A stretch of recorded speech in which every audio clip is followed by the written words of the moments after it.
নিজেদের পাড়া, school, college, পুরনো বন্ধু-বান্ধবদেরকে ছেড়ে যখন একটা নতুন জায়গায় আমরা পাড়ি দিই, তখন সেই জায়গায় নতুন বন্ধু-বান্ধব, নতুন লোকজনদের সাথে মিশে সেই পুরনো রকমের বন্ডিং খুঁজে পাওয়াটা সত্যিই খুব ডিফিকাল্ট।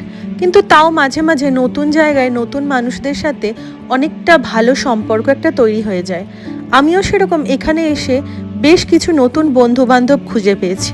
না, আমি কোনোভাবেই পুরনো স্কুল কলেজের বন্ধু বান্ধবদের সাথে যেই সম্পর্কটা ছিল সেই সম্পর্কের সাথে তুলনা করছি না, কিন্তু নতুন জায়গায় নতুন বন্ধু বান্ধবদের সাথে একটা নতুন সম্পর্ক তৈরি করার চেষ্টা।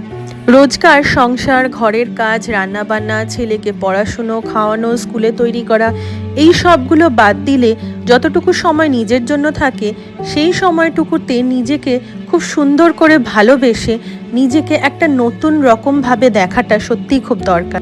আর তাই আমাদের রেগুলার জীবনের পাশাপাশি যখন কিছু দিন আসে, যখন আমরা আমাদের বন্ধু বান্ধবদের সাথে কিছুটা সময় ঘুরতে বেরোই বা কিছুটা সময় গল্প করতে বেরোই, আমি বলবো enjoy the day to the fullest, enjoy every moment that you spend with your friends. কথায় বলে friends are the oxygen of life, and that is very much true. এই কয়েকটা ঘন্টা কাটানোর পর একদম নিজেকে খুব রিফ্রেশিং লাগে। আর সত্যি বলতে আমার যে কোনো নতুন জায়গায় ঘুরতে যেতে খুব পছন্দ, সেটা কাছেই হোক বা দূরেই হোক। আমি সবসময় যে কোনো নতুন জায়গা এক্সপ্লোর করতে খুব ভালোবাসি। See you in next blog.